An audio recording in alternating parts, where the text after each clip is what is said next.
It's a beautiful pass, and it's a brilliant try.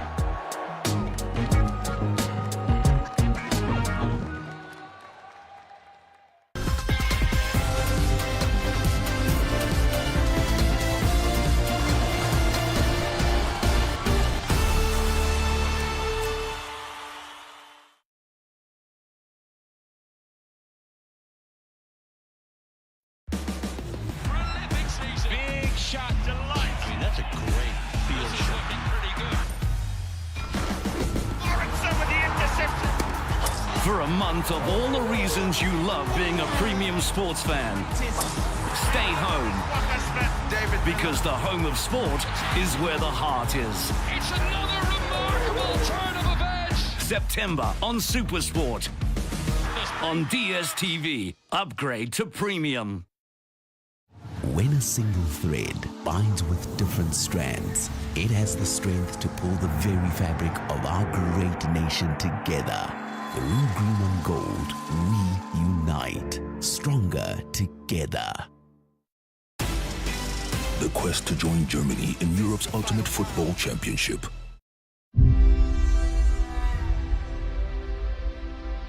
Voor mijn school, hoërskool Nelspruit. Vir al my laerskool Pelle.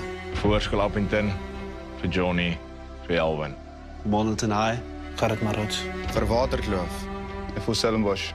Vir Second Formers en Goldstones. Voor Grey College. In Grey PE. En voor mijn school, Selborne College. Nah. Let for everyone except them. Top mense gaan hierdie like. Vir affies. All the school kids in Belhar. Voor Chalom, King Williamstown. Voor Roos en allemaal in Maroon. Voor school coaches. Voor Kees Boys. Vir al die onderwysers wat hulle verskil in my lewe gemaak het. Voor Itemba en Gebasuanga. For every one of you.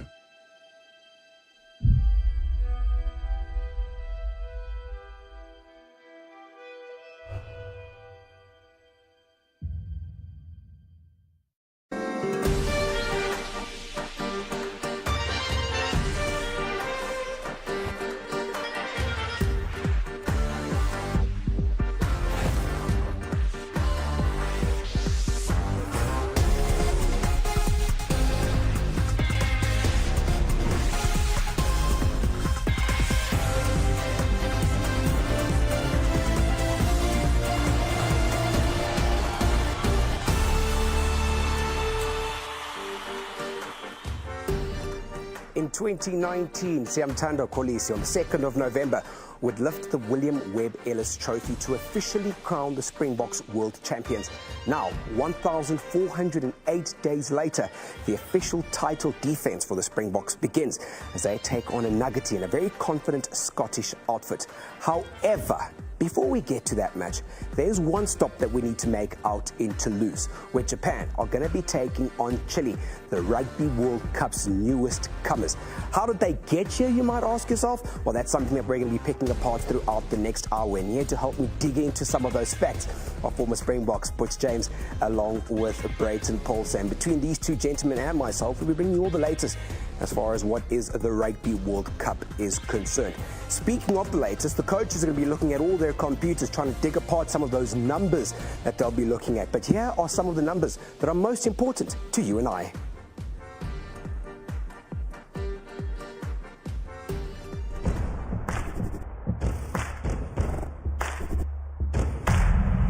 The rumble is on.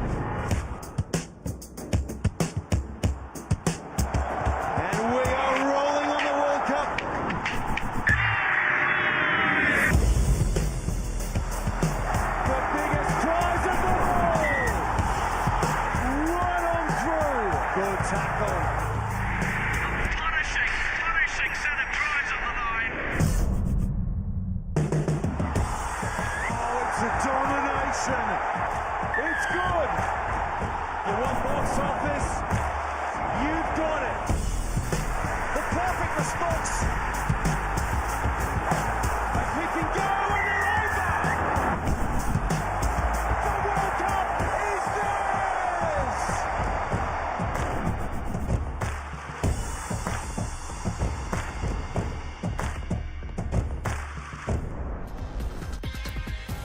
We had 4 stops yesterday. Today we have 3.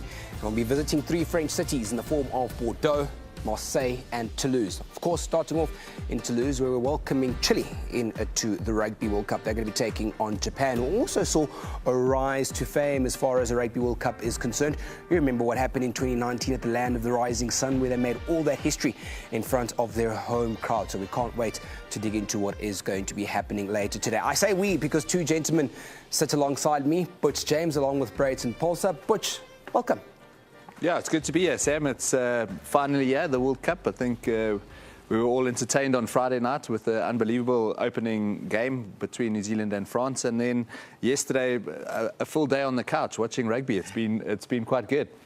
He did the full day on the couch. We were sitting in the studio. Exactly. I was watching you guys. I've got some points to share with you later. Oh, we'll pick that apart a little bit later. But wait your turn, we'll get there. No, I'm just kidding. But Brayton, what did you make of day 2 of the Rugby World Cup? Yeah, I mean, not really surprises, but I really liked Namibia, in the first half, the way they came out fighting, with a lot of spirit as well. So they will take a lot of positives out of that first game. And again, England-Argentina for me was obviously the game of the day. I expected more from Argentina, I got to be honest. They certainly tried, but it wasn't to be. And England will take a lot of confidence out of this game because in the manner they won it, the red card, they almost like glued together, and the George Ford show certainly was on display, for the whole day. So obviously the red card, there was a lot of talking about it, a lot of speculation about it. Unfortunately, the laws are the laws at the moment, which you were also talking about it earlier on, and really, really sad for Curry because, he has been working hard at a bit of a niggle. And unfortunately, the laws are the laws. It's almost like an accident, but unfortunately, when it's head-on-head, people look at mitigation factors, and there were none. And I think the bunker system, probably got it right, Butchie. I don't know what you feel, but for me, head-on-head, it is really dangerous and unfortunate to go off. Yeah, it's a tough call because no one wants to tackle the other player with their head, if you know what I'm saying. You never ever want to have a head-on-head clash with another player, but unfortunately the law is the law. He didn't lower himself in the tackle. The reason that the bunker probably upgraded it to the red was that he hadn't lowered his body at all. He was too upright, didn't go down. It was a tough one for Curry. I think a man jumping in the air, receiving a ball, and you following up in the chase line, you're not going to be crouching and running at the same time, waiting for the tackle. You're not too sure where that player is going to land. So it's a tough one for him, but I think the bunker got it right. At the moment, that is the law, and it was blown correctly. It shows you the onus and responsibility is now on the the defensive player. Yeah. You need to get it right. You need to get it right. You can't afford to... unfortunately, it was kind of an accident, that kind of talk, because you got to get it right. And I think the coaches will also emphasize in their training sessions in terms of, guys, you got no chance. Doesn't matter how your head's going to hit another player on the head, it's going to start at red. Yeah. And that's a bottom line, unfortunately. And hopefully over time, they will get it right. Because rugby incidents, unfortunately, it's not looked at the moment. Because, like Butchie said, it's an accident. It's an accident. But, the law says head-on-head, red. I think it might. I mean, a week ago, no one was giving England a chance. I think after last night, all of a sudden, they've moved themselves up into contention, And I think maybe it was that red card that galvanized them and got them together, I thought their defense especially was outstanding from the first minute. And to defend with 14 men and keep a team like Argentina down to only 10 points was really outstanding. It's the first time I saw the England team smile. That took some time. It took some time.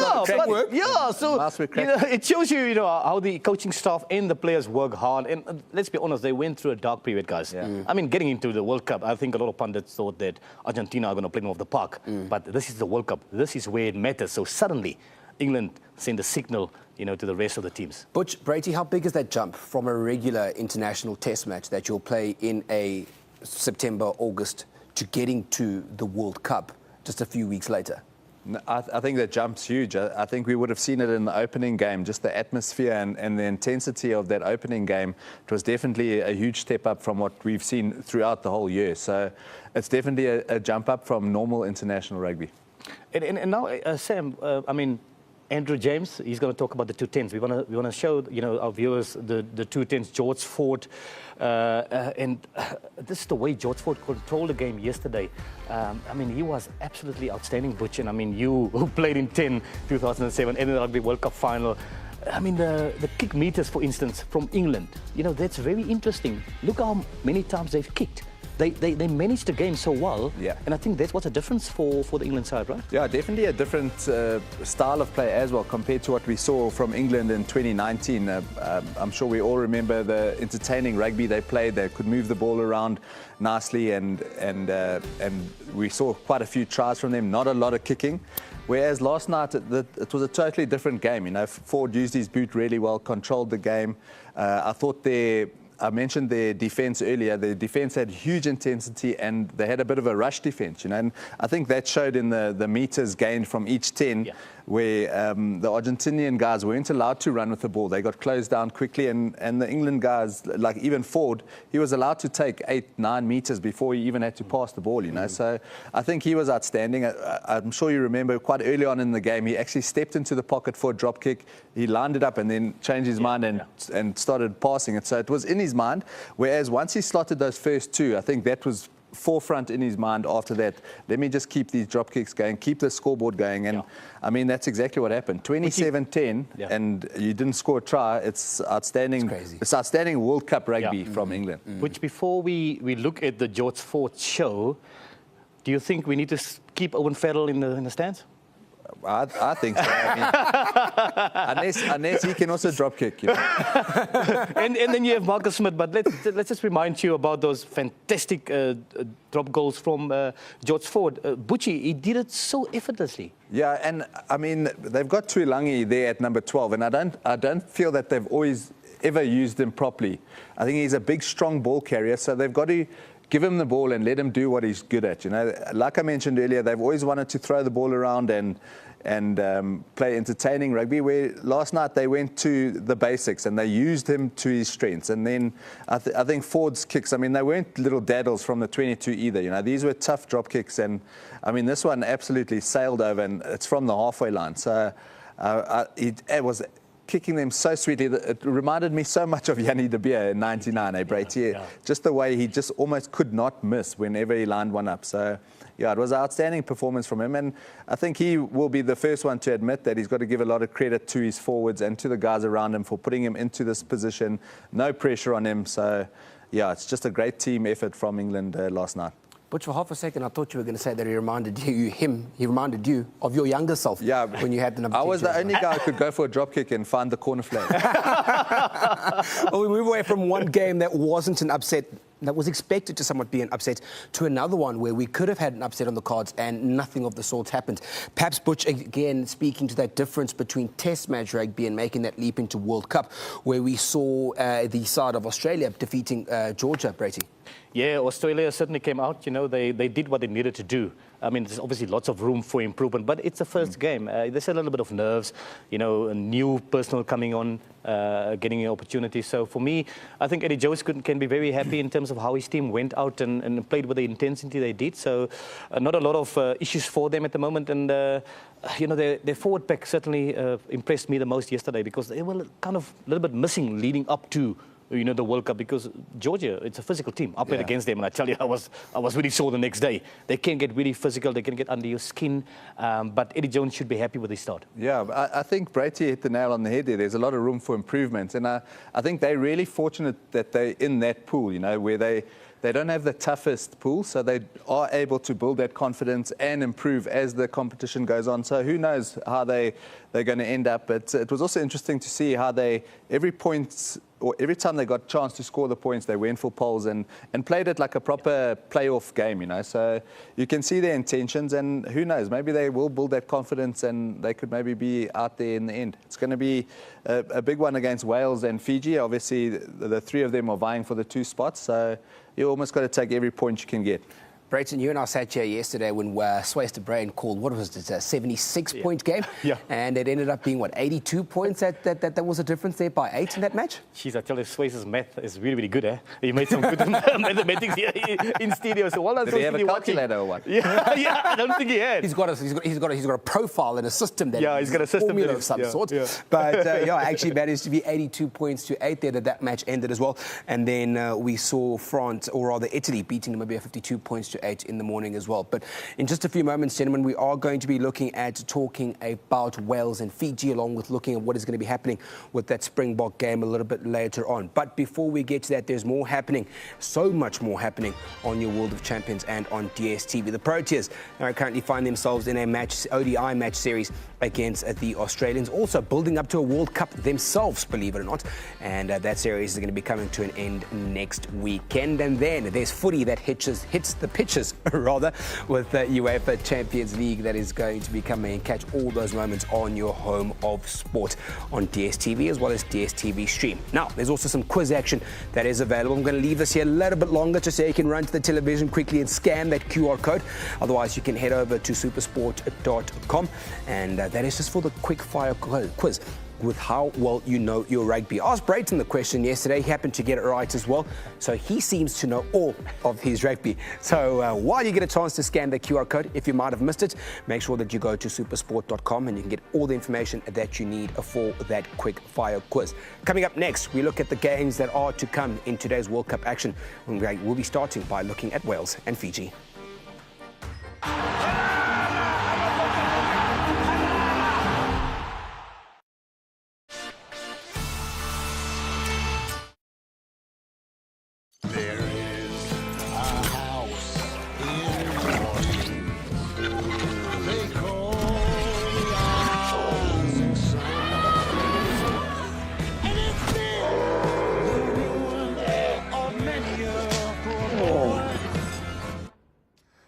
It appears he didn't leave a will.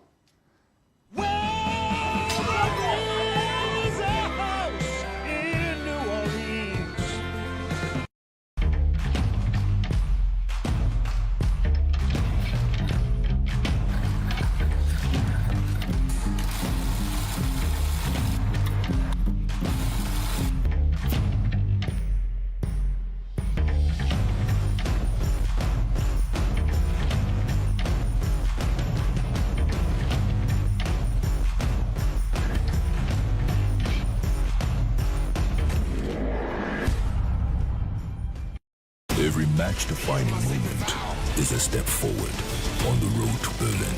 The UEFA Euro qualifiers, live only on SuperSport. Will a passionate home crowd roar Le Bleu to victory? The crowd urging their team forward, and he's there. Who will rise to raise it? All the Rugby World Cup action on SuperSport, only on DStv, your home of sport. This one is far. Can he deliver? It's looking good. And it's a beauty! Postnet delivers, no matter what. And a love so deep we cannot measure. Ain't nobody loves me better. Makes me happy, makes me feel this way. Ain't nobody loves me better than you.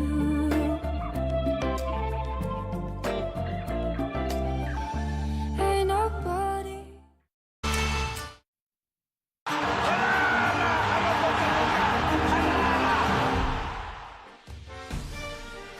Well, let's start off with what's going to be happening at the back end of this evening's rugby action. We'll be seeing a 10th ranked Wales taking on a 7th placed Fiji, and that match is going to be taking place in Bordeaux. And it seems to be quite a game that we might just have on our hands. Going into this game, Brady, Wales will be looking to stamp a bit of authority, but the physicality of this Fijian side cannot be forgotten. I tell you what, Fiji has been the talk of the town for the last couple of weeks, and people do expect them to to really give the big teams or the heavyweights of this tournament a hard time. And they've really been doing it so well. I think they got a lot of pace, power, skill. We all know about the Fijian 7 style.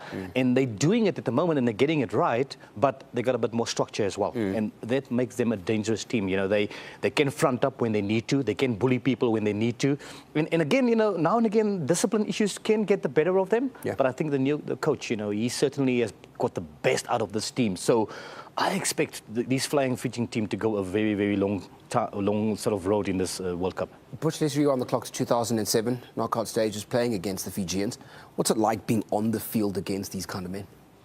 Yeah, but it's not easy. You know? I think Brady mentioned the physicality and then also their sevens sort of style of play. You know? They're so good at moving that ball around and getting it into space, and then they've got individuals that one-on-one, you're never going to stop them. You know, so it's a real tough task for Wales this evening, I believe. I agree with Brady. I think there's been a lot of talk about Fiji. How will that affect them? You know, they've always gone to a World Cup with no one giving them a chance. You know, now all of a sudden they're the biggest wild card at the World Cup. Everyone's, if you speak to anyone, they're all saying Fiji's the wild card. So it's a tough one for them. They're going to have to handle that pressure, and they have to win this game if they want to advance and get to another quarterfinal like they did in 2007. Brayton, how do Wales front up? Yeah, I mean, Wales, they lost a bit of shape, you know, early in the year when Gatland took over. He had to rebuild almost, if you like. So he got a lot of the experienced guys, you know, into the side, back again and on form again. I think they kind of at a happy place at the moment because it's been tough for them. You know, a lot of their experienced players retired and no one saw it coming. And I think for any coach, it's a big problem when, you know, like in a World Cup here when some of your stalwarts sort of retired. But Jack Morgan, for me, he's been a standout for Wales. He's been so good. He's a youngster. He's a co-captain as well. So he's been putting in some proper good performances for the team. And he just go about his business very quietly, you know, doesn't make a big fuss in the media. I like that kind of player who really works for the team, who wants the team to do well. And I mean, Butchie knows, you know, we've played many a time in Wales. The passion of the Wales fans certainly, you know, will also play on their mind, and I think that will give them a little bit of boost. Yeah, they've got a nice experienced backline, Wales. They're probably lacking a bit of experience up front. Not as experienced as they have been. So I think for Wales, they're going to have to win the upfront battle. You know, the forwards, they're going to have to try to keep it a bit tighter, set piece, mauls, scrums. They're going to have to dominate Fiji. Otherwise, it's going to be a real long day for them. Can you pick a winner for us? One word? I'm going for Fiji. Fiji win. All right, and then a little bit earlier than that in the afternoon, gentlemen, there's something that's even bigger that's going to be happening because the Springboks begin their official World Cup title defence. And that's going to be taking place against Scotland. The world champions, the defending champions. I stand corrected. But they're playing against what I mentioned a little bit earlier as a nuggety Scottish side that just sort of have this nibble at your ankles kind of mentality, Butch. Yeah, I think this Scotland's team's playing as good as any Scotland team's ever played, you know. So they're beaming with confidence. They've got a lot of confident players in the team, you know.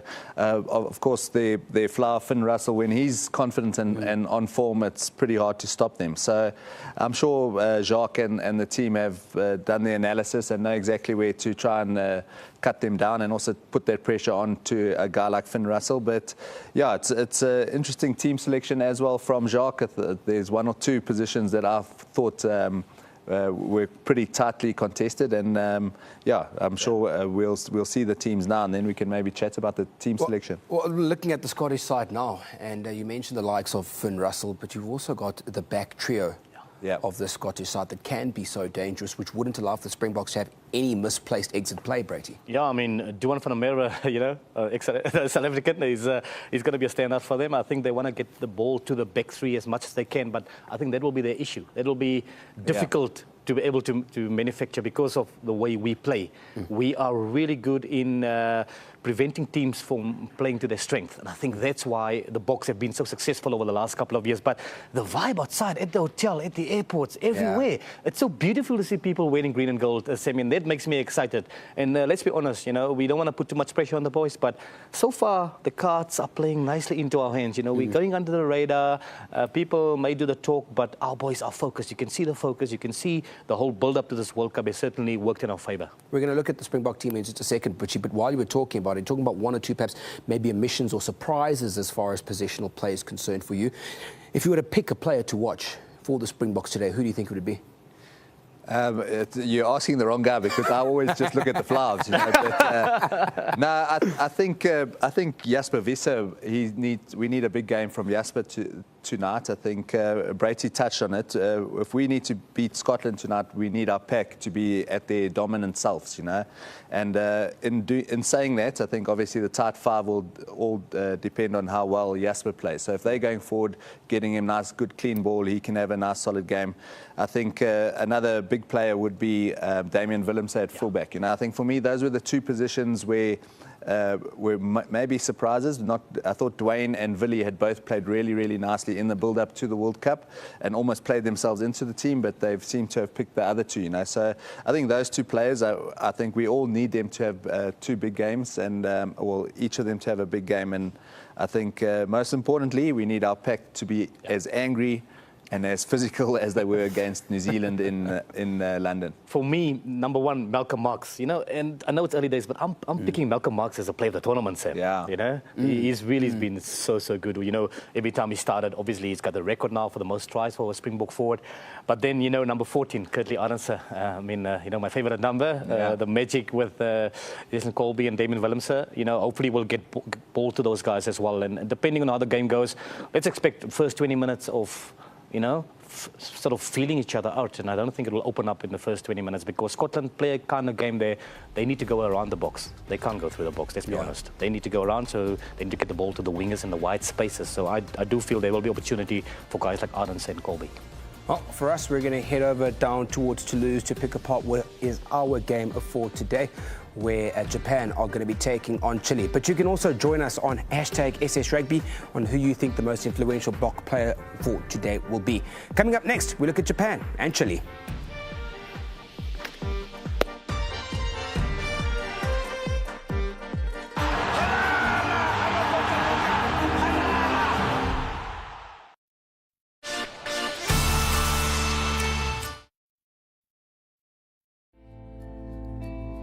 And a love so deep we cannot measure.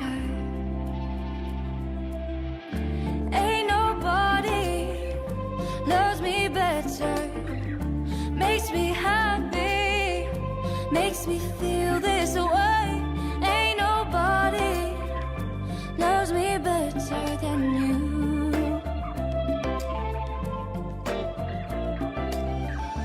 Ain't nobody. Who will triumph between the Dragons and the Wolves? Wow, it is gutsy! Beauty! Who will rise to raise it? All the Rugby World Cup action on SuperSport, only on DSTV, your home of sport. Every match-defining moment is a step forward on the road to Berlin. The UEFA Euro qualifiers, live only on SuperSport. Change the game. You see that golf cart over there? I can actually hit that. You wanna bet? It's a beautiful day out there. The wind slightly behind the kick. Watch out, Boots! Still got it. Tag is on. Always off like a racehorse. Oh, get him down, man. It looks like a scrum. All the action comes alive with in-play betting. A corner with a chip and chase. Andra brings it down. I'm dead, man. Hollywood bets. Be in the game. You want box office? You've got it. The blood, sweat and tears of the last 4 years has brought the players to this moment. Keeping you not only entertained, informed and educated as well.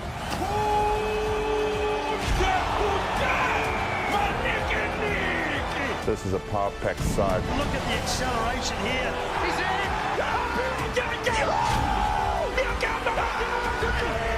They delivered with some style.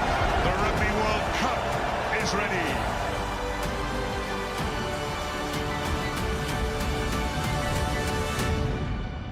This broadcast is proudly brought to you by Checkers and FNB. When Japan hosted the 2019 World Cup, they reached the quarterfinals of the toughest test in world rugby. 4 years later, they're a promisingly balanced team of experienced players and fresher, younger talent. The world will be expecting much from them this time around.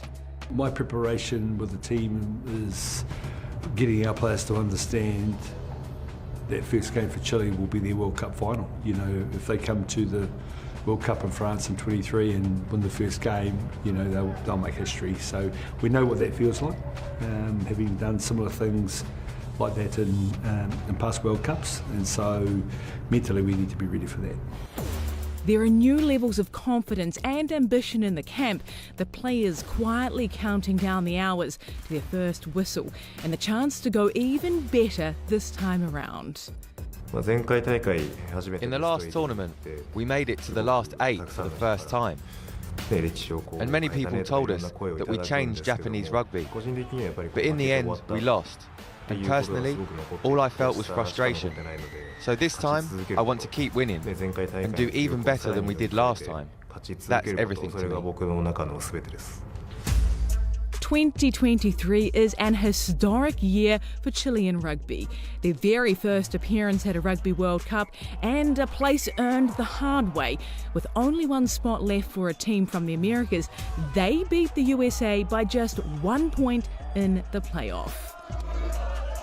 I think our qualification caused a big sensation in the media, something we've never experienced before. We started to be interviewed, to go on TV and the paper. The World Cup is going to be broadcast even by the local channels. That's a historic thing.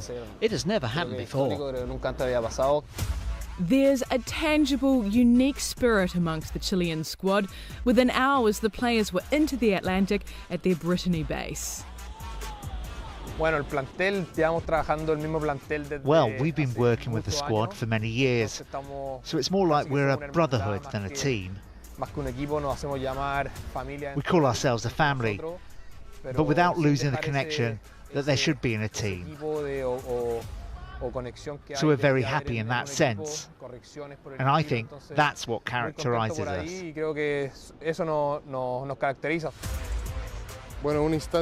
It's very exciting. Our first World Cup match. We hope to win the match, and that's precisely what we are preparing for.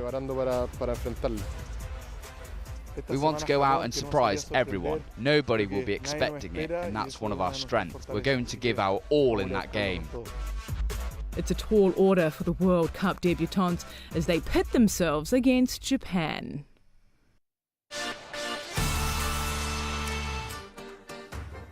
Here they come, the 2023 Rugby World Cup newcomers. And they are very new.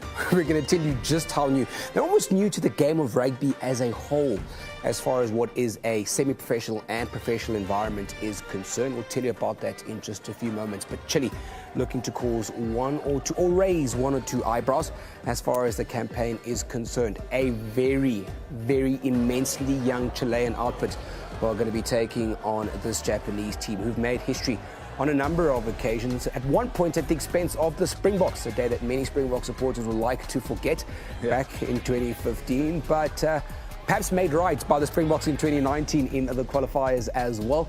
But Japan are looking to perhaps recreate some of the history that they made back in 2019. There's a lot to talk about with this Japanese side, but before we get to them, gentlemen, I'd like us to pick apart the Rugby World Cup newcomers.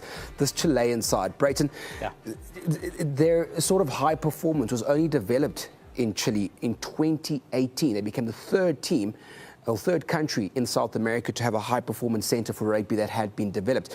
At this stage, 5 years later, they're qualifying for the Rugby World Cup.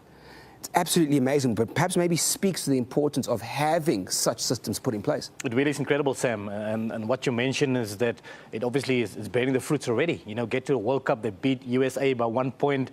And, you know, listening to the guys getting ready for the World Cup, the hype is in Chile. You know, it's a new sport to them. Obviously, a lot of football being played in Chile. I've been there myself.